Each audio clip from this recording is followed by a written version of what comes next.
সকলকে জয় যিশু। সকলকে স্বাগত এবং ধন্যবাদ জানিয়ে প্রভুর বাক্য নিয়ে চলে আসলাম আরও একটা সুন্দর দিনে।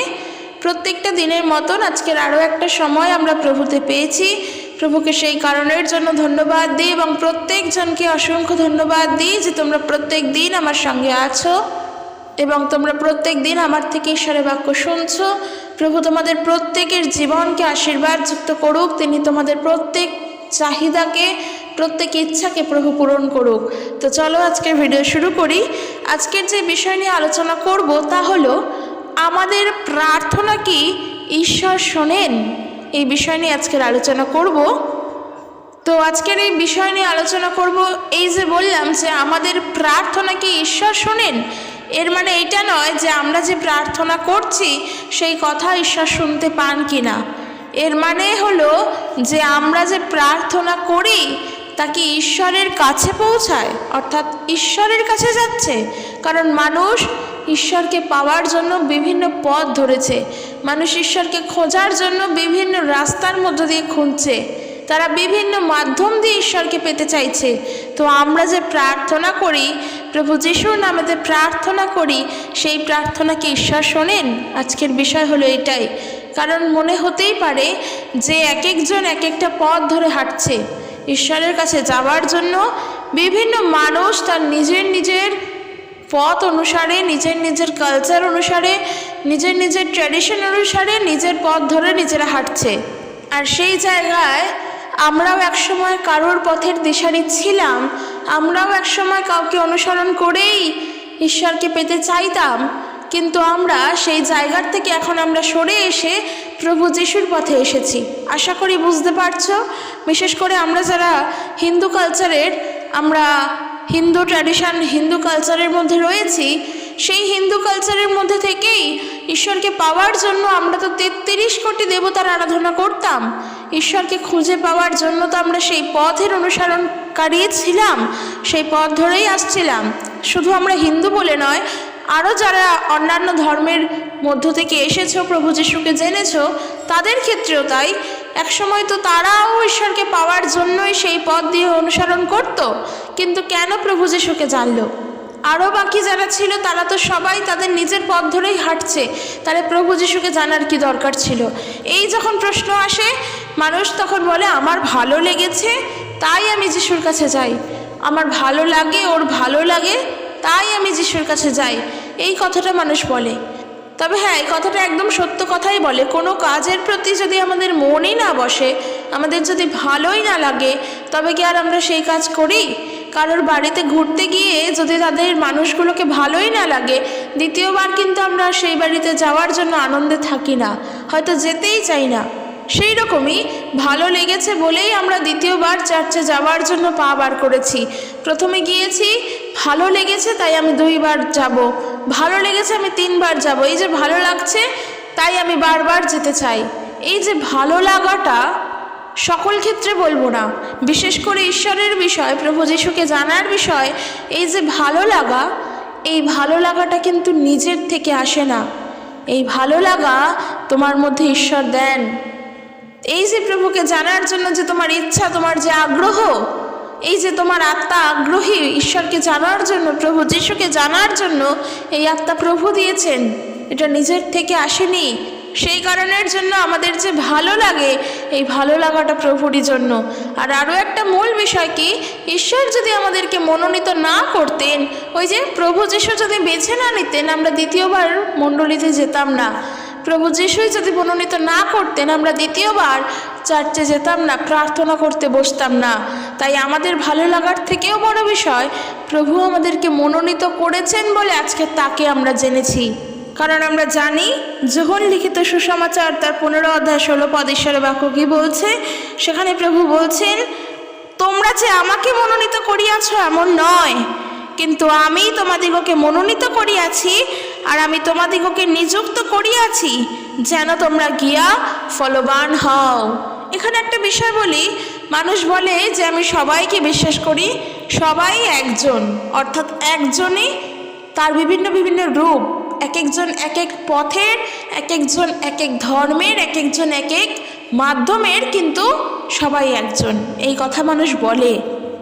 কিন্তু প্রভু যিশুর ক্ষেত্রে সেই বিষয় নয়, কারণ সবাই একজন, তাদের মধ্য থেকে আমরা প্রভু যিশুকে আমাদের মন মতন করে বেছে নিয়েছি এমনটা কিন্তু নয়। ঈশ্বরের বিষয়ে এমনটা ভাবাও ভুল। একটু সহজ করে বলি, আগেকার দিনের রাজাদের যে কন্যারা থাকতো, অর্থাৎ রাজকন্যা বা রাজকুমারীরা থাকতো, তাদের বিবাহের জন্য স্বয়ম্বর সভা বসত। আমরা সবাই জানি এই বিষয়টা।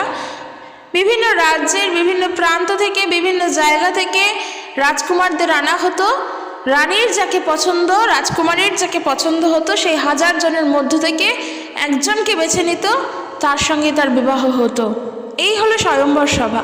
তো আমি সেটাই বলতে চাই, আমি সহজভাবে বোঝানোর জন্য বললাম যে প্রভু যিশু তেমন নন যে এই 1000 জনের মধ্য থেকে আমার তাকে ভালো লেগেছে বলে আমি তাকে বেছে নেব, আমার তাকে মনে ধরেছে বলে তাকে আমি বেছে নেব। প্রভু যিশু কিন্তু তেমন নন। কারণ ঈশ্বরের বাক্য বলছে, যোহন তার 15:16, তোমরা যে আমাকে মনোনীত করিয়াছ এমন নয়, কিন্তু আমি তোমাদিগকে মনোনীত করিয়াছি। বরং তিনি 1000 জনের মধ্য থেকে আমাদেরকে বেছে নিয়েছেন। কারণ ঈশ্বরকে বেছে নেওয়ার মতন সাধ্য আমাদের নেই, কারণ তিনি আমাদেরকে সৃষ্টি করেছেন, তিনি সৃষ্টিকর্তা, তিনি আমার ভার নিয়েছেন। তাকে আমি বেছে নিতে পারি? যে এই বাবা মা তোমার জন্ম দিয়েছে, শেষ বয়সে এসে তাকে তুমি ফেলে দেবে? তোমার মনে হয় সেটা? যিনি তোমাকে এতদিন ধরে ভালোবাসলেন, তোমার বিপদে আপদে তোমার সঙ্গে ছিলেন, তাকে তুমি দেখবে না?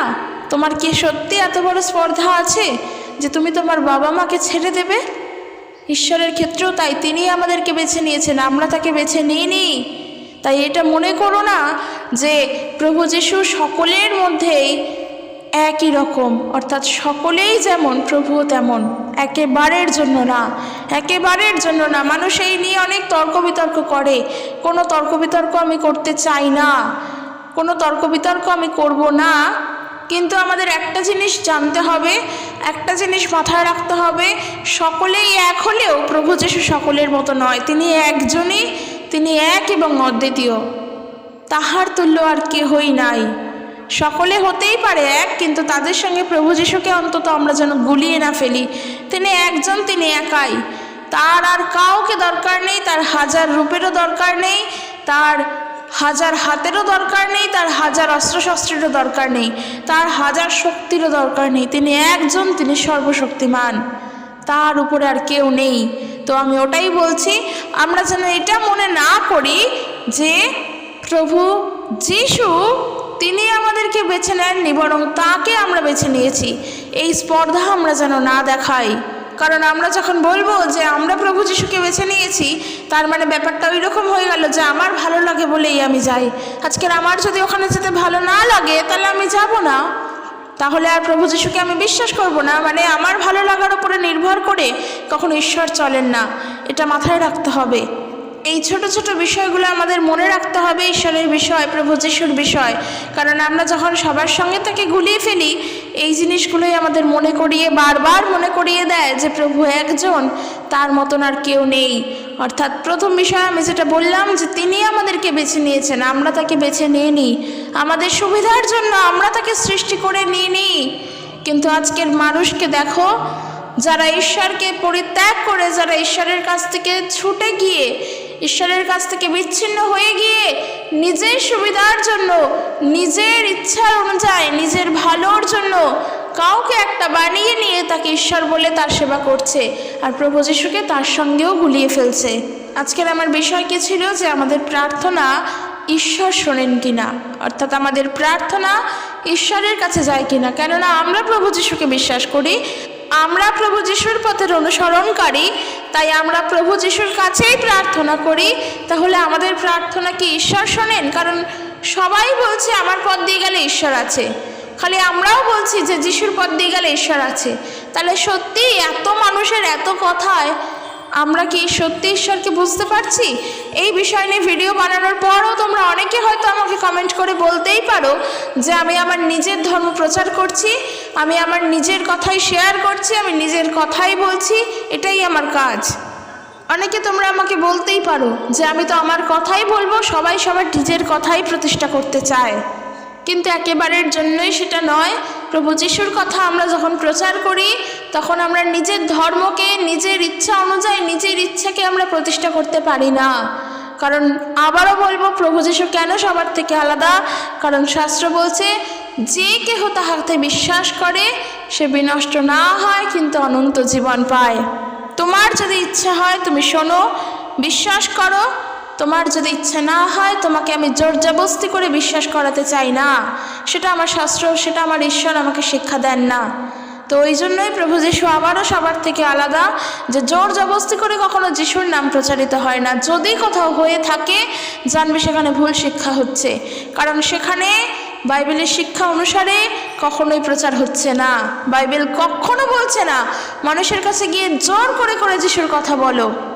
তাই যে কেউ বিশ্বাস করবে সেই অনন্ত জীবন পাবে। তো যেটা বলছিলাম ঈশ্বরের কথা বলতে গিয়ে, যে হ্যাঁ, তো আমরা যখন প্রার্থনা করি, আমরা যখন প্রভু যিশুর কাছে কোনো বিষয়ে প্রার্থনা করি, সেই প্রার্থনা ঈশ্বরের কাছেই পৌঁছায়। কেন? কারণ ঈশ্বর তার সকল ক্ষমতা, তার সকল চিন্তা, তার সকল ভাবনা, তার সমস্ত কিছু তিনি প্রভু যিশুকে দিয়েছেন। অর্থাৎ প্রভু যিশুর মধ্যে ঐশ্বরিক সকল শক্তি আছে, ঐশ্বরিক সকল ক্ষমতা আছে, সকল জ্ঞান, সকল বুদ্ধি আছে। প্রভু যিশুই তিনি ঈশ্বর। এই কথা আমি বলছি না, এই কথা বাইবেল বলছে। প্রভু যিশুই হলেন ঈশ্বর, এ কথা বাইবেল বলছে। যোহন লিখিত সুসমাচার তার 5 অধ্যায় 19 পদ থেকে দেখো, সেখানে ঈশ্বরের বাক্য বলছে কি, ঈশ্বরের ক্ষমতা যিশুর কাছে আছে। ঈশ্বরের সকল ক্ষমতা একমাত্র প্রভু যিশুর কাছে আছে। যখন 5 অধ্যায় 19 পদ থেকে বলছে, এর উত্তরে যিশু তাদের বললেন, আমি তোমাদের সত্য বলছি, পুত্র নিজে থেকে কিচ্ছু করতে পারেন না, পিতাকে যা করতে দেখেন কেবল তাই করতে পারেন। এই পিতা তিনি কে? তিনি হলেন পিতা পরমেশ্বর, তিনি হলেন স্বর্গস্থ পিতা, তিনি হলেন ঈশ্বর, তিনি হলেন সদাপ্রভু, তিনি হলেন মঙ্গলময় পিতা। তাই বাক্য বলছে, পুত্র নিজের থেকে কিচ্ছু করতে পারে না, পিতাকে যা করতে দেখে পুত্র তাই করে। বলছে পিতা যা কিছু করেন পুত্রও তাই করেন। পিতা পুত্রকে ভালোবাসেন, আর পিতা যা কিছু করেন তা পুত্রকে দেখান, আর এর থেকে আরো মহৎ মহৎ কাজ পুত্রকে তিনি দেখাবেন। তখন তোমরা আশ্চর্য হয়ে যাবে। পিতা মৃতদের মধ্য থেকে জীবন দান করে ওঠান, তেমনি পুত্র যাকে ইচ্ছা করে তাকে জীবন দেন। সত্যিই তো ঈশ্বরের বাক্য বলছে কি, পিতা তিনি মৃতদের মধ্য থেকে জীবন দেন, মৃতদের মধ্য থেকে তিনি মানুষের জীবন দেন, মানুষকে ওঠান। পুত্রও কিন্তু তাই করেন। পুত্রর কাজ তাই, মানুষকে জীবন দেওয়া। তার মানে যদি দুদিক থেকে দেখো, তাহলে প্রথম দিক হলো অলৌকিক কার্য করা, মৃত মানুষের জীবন দান করা। আর একটা দিক যেটা দেখো, এর অন্তর্নিহিত ব্যাখ্যার যদি দিক দেখো, তা হলো অনন্ত জীবন দেওয়া, যেটা প্রভু যিশু আমাদেরকে দেন। জীবন মানুষ কার কাছ থেকে পায়? একমাত্র ঈশ্বরের কাছ থেকে।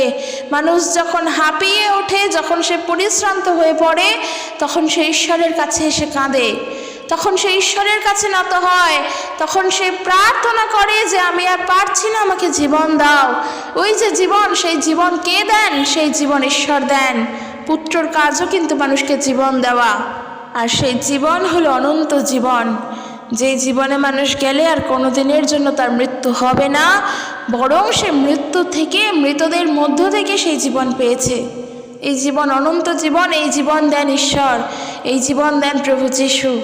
আমার মনে আছে আমি 25শে ডিসেম্বরের সময় যে ভিডিওগুলো শেয়ার করেছিলাম, তার মধ্যে একটি ভিডিও আমার ছিল যে প্রভু যিশুর থেকে আমরা কি কি পেয়েছি। তার মধ্যে একটি পয়েন্ট আমার ছিল, তিনি আমাদের জীবন দান করেছেন। আর সেই জীবন প্রকৃত জীবন, সেই জীবন অনন্ত জীবন। যে জীবন ঈশ্বর দান করেন, সেই জীবন দান করার অধিকার, সেই জীবন দান করার ক্ষমতা পুত্রের মধ্যে আছে। আর এই পুত্র হলেন মানব পুত্র, ঈশ্বর পুত্র প্রভু যীশু খ্রিস্ট।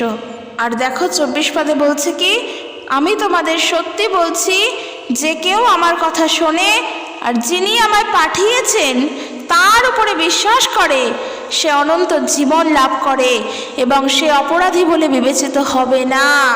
এখানেই প্রভু স্পষ্ট বলে দিচ্ছেন যে কেউ আমার কথা শোনে আর আমায় যিনি পাঠিয়েছেন তার উপরে বিশ্বাস করে সে অনন্ত জীবন লাভ করে। দেখো, এখান থেকে দেখলে হয়তো অনেকেই আমরা মনে করব এখানে প্রভু যিশু বলেননি যে তিনি ঈশ্বর, তিনি যে ঈশ্বর এই কথা একবারও বলছে না, বরং এখানে পিতা এবং পুত্রের বিষয় বলা হয়েছে।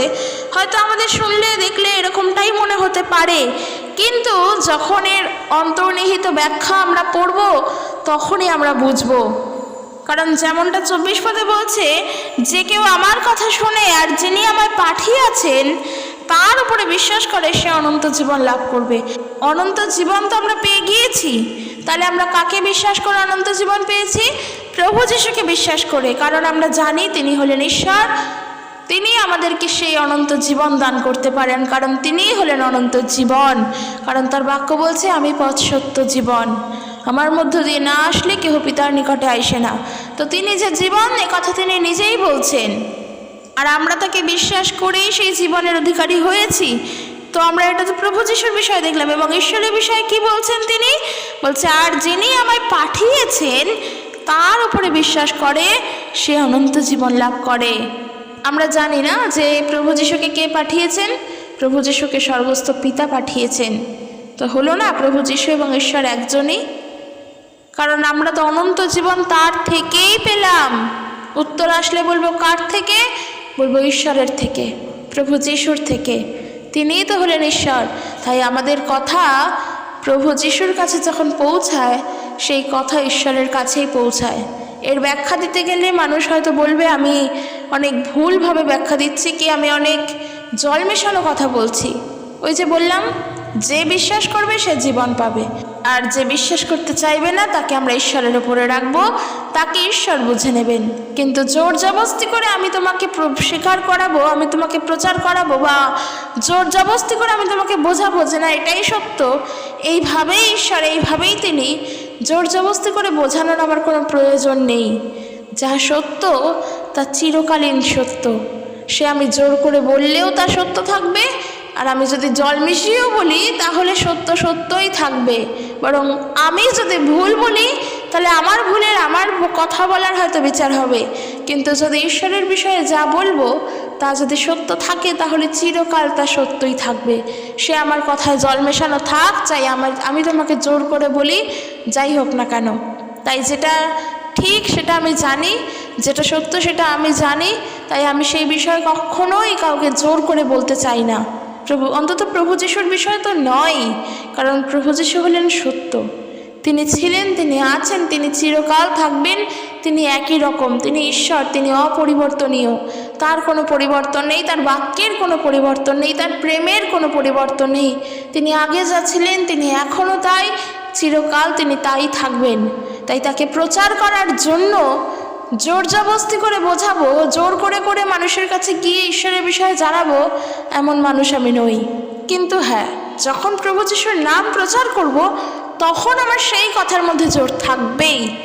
যখন যিশুর নাম মানুষের কাছে বলবো তখন জোর দিয়েই বলবো, কারণ আমি জানি সেটা সত্য, সেখানে কোনো ভুল নেই, সেখানে কোনো মিথ্যা নেই। কারণ প্রভুর বাক্য বলছে তার মধ্যে অন্ধকারের মিথ্যার লেশ মাত্র নাই। তাহলে কেন আমি সেখানে জোর দিয়ে বলবো না?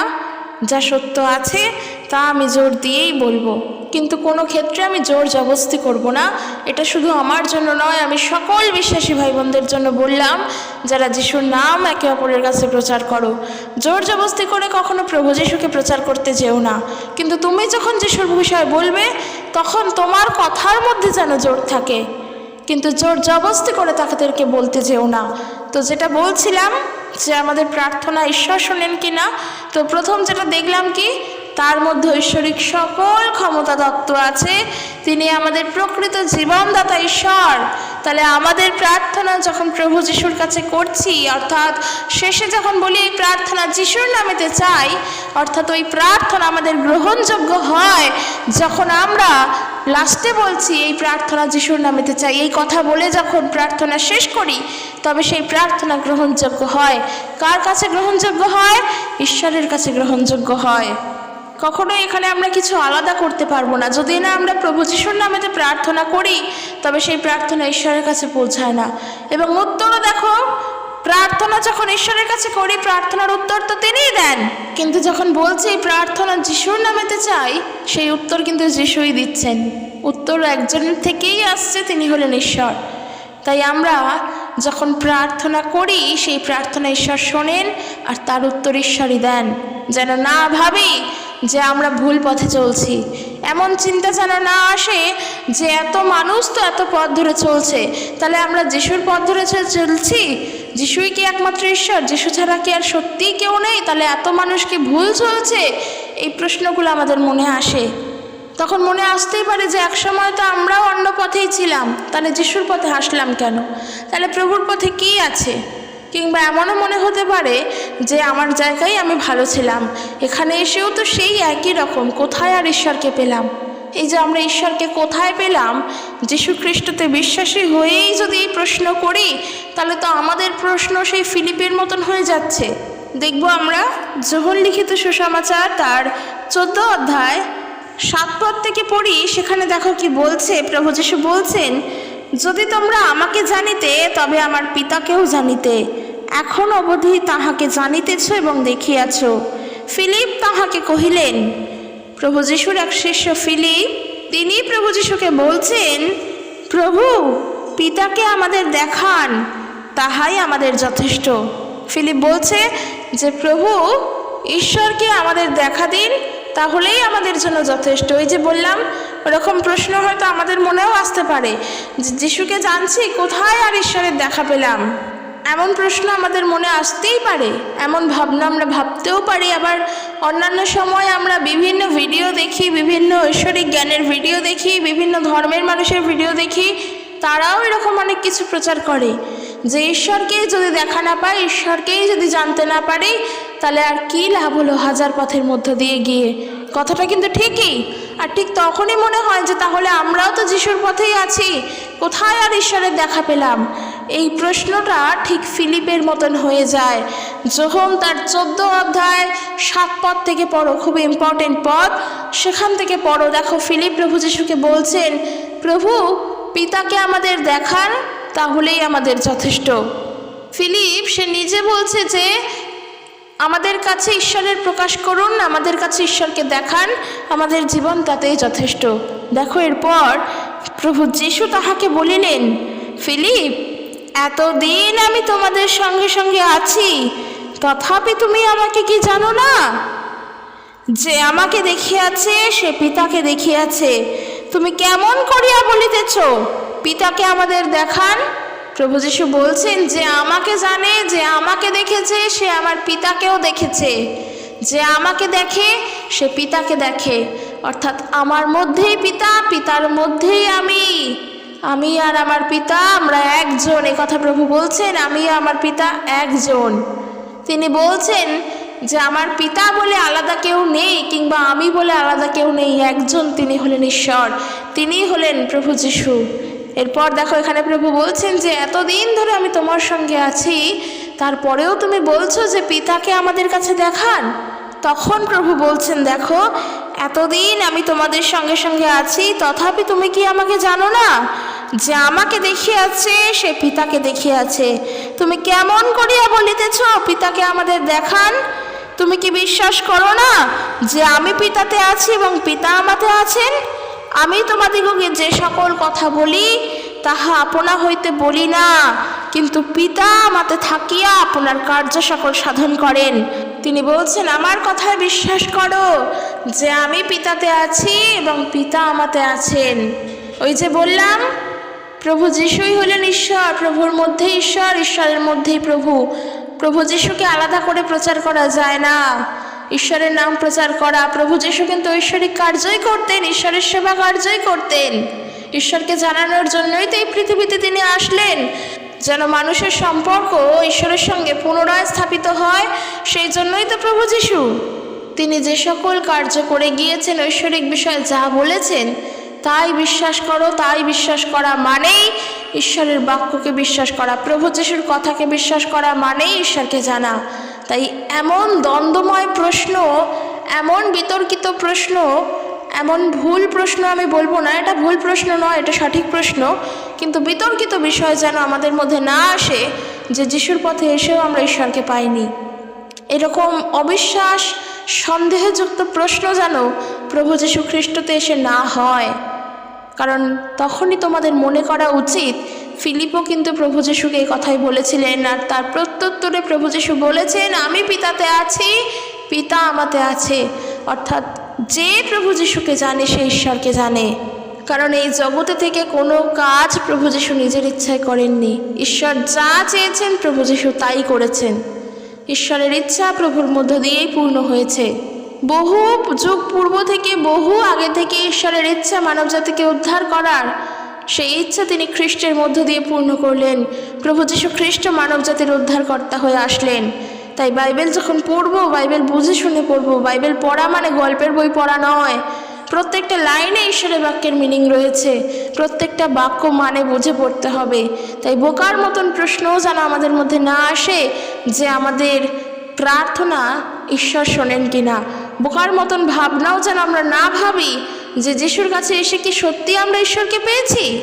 যদি এই প্রশ্নই এখনো থেকে থাকে, তাহলে আমরা এখনো যিশুকেই বুঝে উঠতে পারিনি, প্রভু যিশুকেই জানতে পারিনি। আমরা এখনো প্রভু যিশুকে সম্পূর্ণরূপে শুধুমাত্র একজন মানুষ হিসেবেই জানি, যিনি আমার জন্য কষ্ট ভোগ করলেন। তিনি যে ঈশ্বর, তার মধ্যেই যে ঈশ্বর, তিনিই যে ঈশ্বর, তিনি শুধুমাত্র মানুষ নন, তিনি ঈশ্বর। তার ঐশ্বরিকতাকে এখনো আমরা বুঝে উঠতে পারিনি। তাই বলবো, প্রার্থনা করো। যখন তুমি প্রার্থনা করো, সেই প্রার্থনা ঈশ্বরই শোনেন। একমাত্র সেই কিছু সম্ভব হয়েছে প্রভু যিশুর কাছেই। সবাই সবার পথ ধরে ঈশ্বরকে পাওয়ার জন্য চেষ্টা করছে, কিন্তু বাইবেল বলছে যে দেখো, ঈশ্বর চান মানুষ যেন তাকে অন্বেষণ করে, কিন্তু মানুষ তাকে অন্বেষণ করতে করতে বহু দূরে পৌঁছে যাচ্ছে, তাও ঈশ্বরকে পাচ্ছে না।